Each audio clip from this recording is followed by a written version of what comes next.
So this is where we've been living. And not very fun, mind you. And this is what's been going on. So tomorrow my husband goes in and closes the house.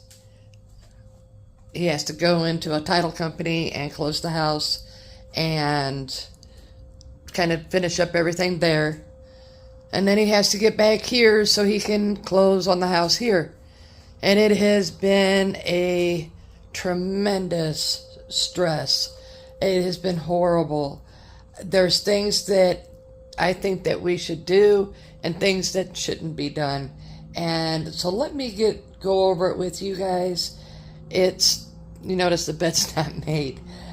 Let me go over it with you guys of the things that we've been through.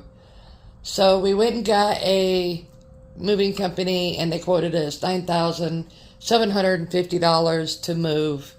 And by the time they loaded the truck up and they quoted us on this, and I have voice recording of this quote, they quoted us this and then they turned around and they quoted us another price, which was a total of $22,000. So I'm definitely going to be doing something about this. That's horrible. And from what I've been reading about, this is an ongoing problem with movers. They say one thing and then they do another. My husband did tell them that it was a big, huge 3-bedroom house full of stuff with a basement that had stuff in it, tools and whatnot, and also 2 sheds and 1 garage. They had stuff in it, lawn equipment, just normal stuff that's out in a shed, and also the garage. And they quoted us $9,750. Like I said, by the time they got it all loaded up, and they didn't even get everything, it was a total of $22,000. Because my husband, it was, $18,000 and some odd by the time they loaded it up. Plus my husband gave them almost $4,000. I mean, it was like $22,000 total.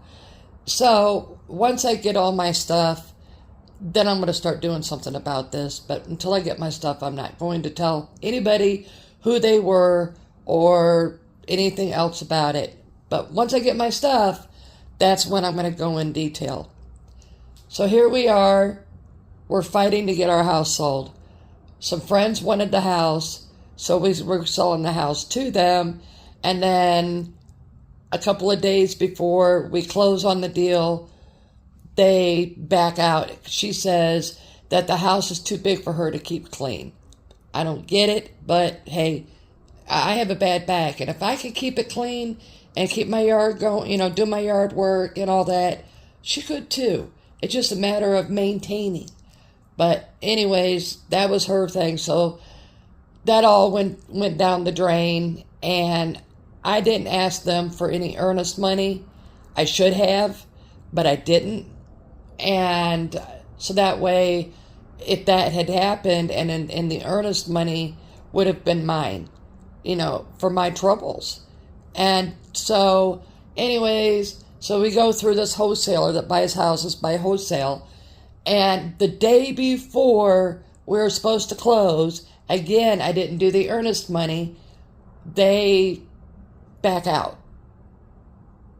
And so here we are with a house in Missouri, trying to buy a house in Alabama, and we're stuck. So my husband had to pack up, his clothes and his personals, and he had to leave to come here to go to work. And thank goodness the company he works for supplied the motel room for him. That being said, I had to stay back with the dogs, the plants, and the house trying to sell the house. Well, my husband calls about a week later and says, I need you here because I don't have time with work and with everything else going on to set up anything, get anything accomplished. So me and a friend of ours get in the RV.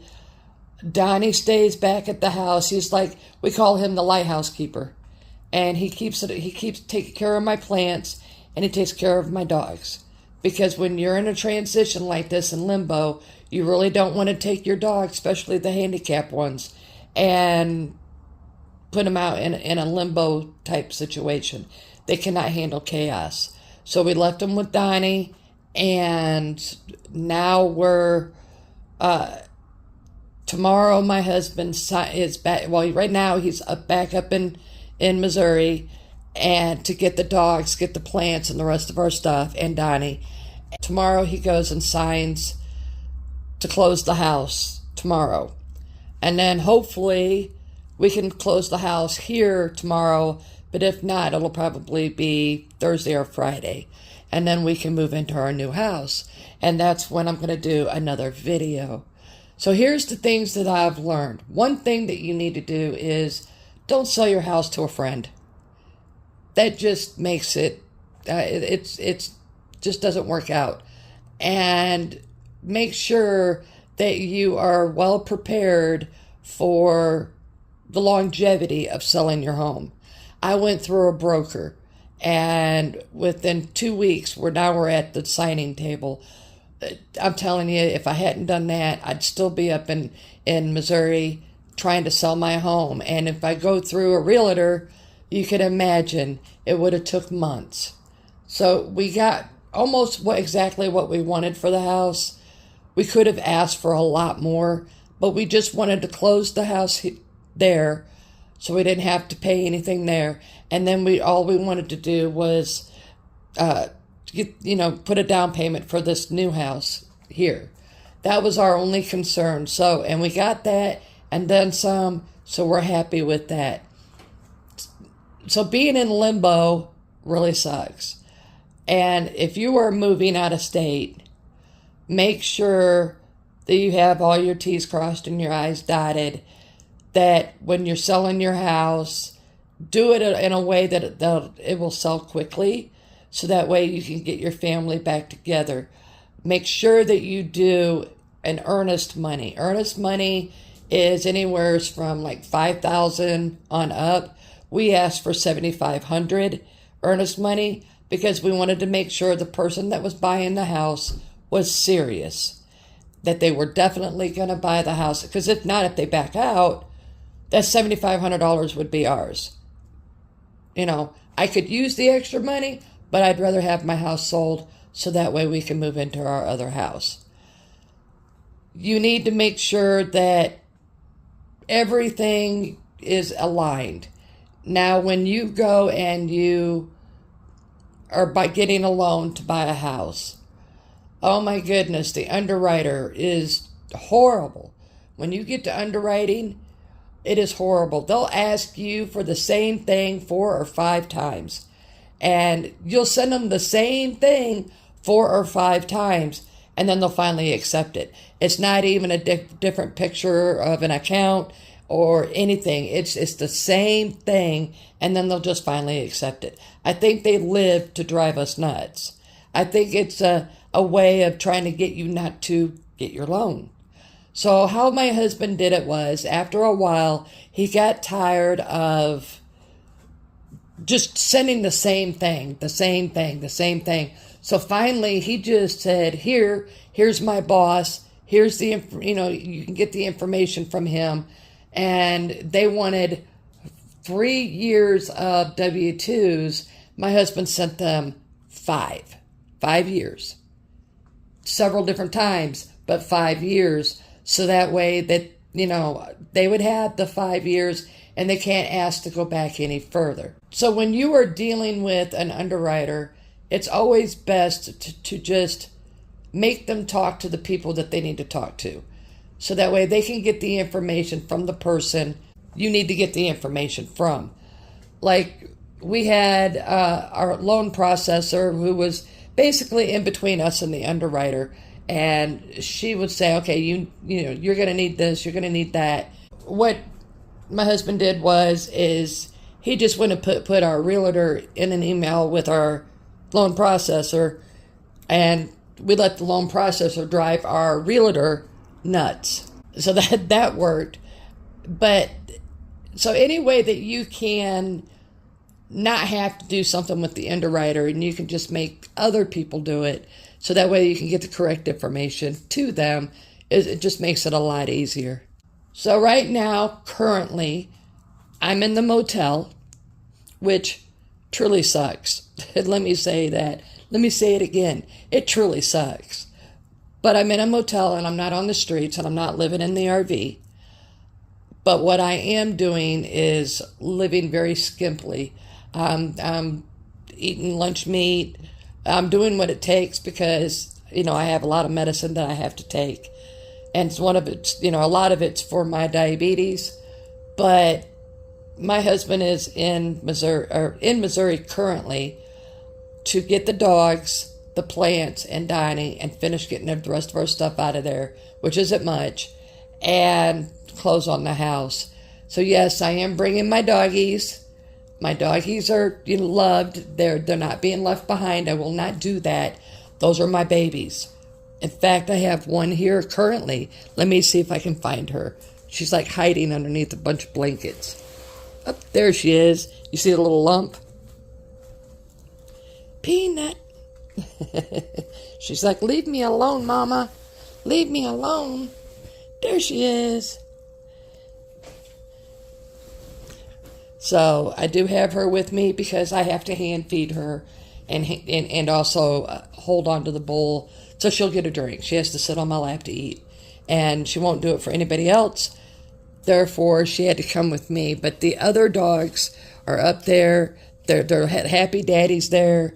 And they won't leave him alone because I'm sure they're afraid that he's going to leave them again. And he's not. We're bringing them with us. They'll stay in the RV probably a night or two. And Donnie's going to take care of them for us. So that way, because, we can't have him here in the motel. There's too many dogs. And, we would, but there's just too many. And it's a small room. They'll be happier in the RV. They can run around and create havoc, play, and not disrupt anybody. So it's not a video of my plants or my garden or my house. It's just an update of what we have been through. This has been so stressful, so very stressful. I have been praying nonstop. My husband's been praying. We want to find a church when we get here, get settled in. And of course, a church has to fit your beliefs. And so I know that we're going to go to these churches and we're going to not find the right one fit for us. Hopefully we find it right away. But if not, we know that we, basically got to shop around for a church that fits us. But once we get settled, it's on because we're going to do livestock. We're going to do garden. We're going to be setting the house up. And we're all going to be doing it together. You guys are going to be right there with me. I'm going to do a video of the house, going into the house, and everything. So that way you guys can see what we did. Now, you and I, what we've accomplished, what we're going to do with this house. It's beautiful and it's big and it's one story, so it's good for my back. And the laundry room is huge. The master bedroom is huge. The bathrooms are huge. Got 3 bedrooms. And the kitchen and dining room is all one unit. And the living room is big. And it's like 1,750 square feet. We're leaving a house that was 1,400 square feet. So it's definitely bigger than what we had. And it's all one story. I'm happy. And that's the key to anything, is just to find your happiness. I'm happy. I won't have my stuff for a week or two, but once they bring my stuff, it's on. I'll be able to put everything together. My husband's going to get a soaker tub, so that way I can lay in the tub and soak my back. And he likes to take tub baths anyways. And we're going to put a fence up. We're going to have livestock. Now, we're not going to do it all at once. There's no way we can do it all at once, but we can build on it. And that's the key. That's the key to everything. When you get a house, you build on it. So definitely, I will do a more in-depth video of buying and selling a house all at once. It sucks. It can be done, but it's just horrible. So, all right, friends. Well, that's it on the video. I know all you're seeing is a motel room, but that's it. That's been my home for the last 2 weeks, almost 3. Okay, friends. I will see you on the next video.